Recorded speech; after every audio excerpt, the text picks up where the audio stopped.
tu es consterné ce matin, Charles. Absolument, en plein débat sur la naturalisation facilitée pour les immigrés de 3e génération, et alors que certains s'en donnent à cœur joie avec les déclarations et propos xénophobes, j'aimerais vous parler de quelqu'un qui m'est très cher. Elle non plus n'est pas suisse, même si elle habite chez nous depuis longtemps. Et ça va peut-être vous étonner d'apprendre que je suis en train de parler de ma voiture, ma petite 307, comme moi, de fabrication française et immigrée de 3e génération, avec toutes les couleurs des étages du parking de l'aéroport de Genève sur les pare-chocs. Oui, je conduis comme un Français, qu'est-ce que vous voulez. J'ai aussi un ego disproportionné, et si ça se trouve en 39, j'aurais balancé des noms en allant plus vite qu'Eminem ou Busta Rhymes.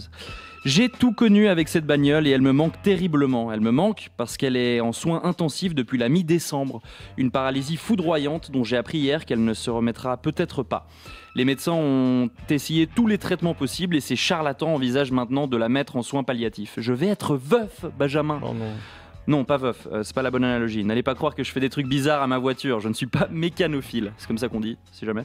Ok. En revanche, j'ai déjà fait des trucs bizarres dans ma voiture, mais avec une jeune femme. Et là, c'est marrant parce qu'en entendant ces mots, elles sont 5 à se dire qu'elles sont spéciales et uniques. C'est pas misogyne ce que je dis. Que prétentieux. Si seulement vous pouviez me voir faire un créneau, je pense que plus personne n'aurait de doute quant à mon féminisme sans faille. Mais de toute façon, avoir une voiture, c'est pas comme avoir une compagne, c'est plus comme avoir un enfant, même si ça sent meilleur.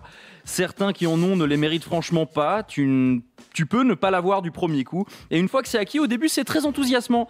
Mais rapidement, on s'aperçoit que ça coûte beaucoup d'argent et que c'est une source impérissable d'ennui. Encore une chronique qui prouve que je suis fait pour la paternité. Ça me rappelle ce délicieux moment où j'ai crevé un pneu pour la première fois et mon papa s'est foutu de ma gueule parce que personne m'avait jamais appris à changer une roue. Mais qui aurait pu m'apprendre, père? Qui? Ah, j'ai été bien élevé. On peut terminer le parallélisme entre voiture et progéniture en rappelant qu'heureusement pour moi, quand ton enfant décède, il y a plein de gens qui en vendent d'occasion sur Internet.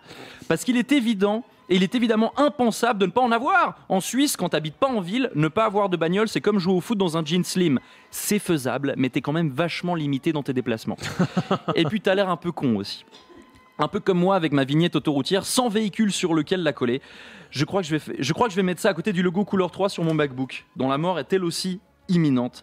Je fais ça pour me convaincre que je suis original comme tout le monde. Ou peut-être que je vais juste me consoler en me disant qu'aujourd'hui, j'ai pas eu à payer le parking de la RTS. C'est déjà ça.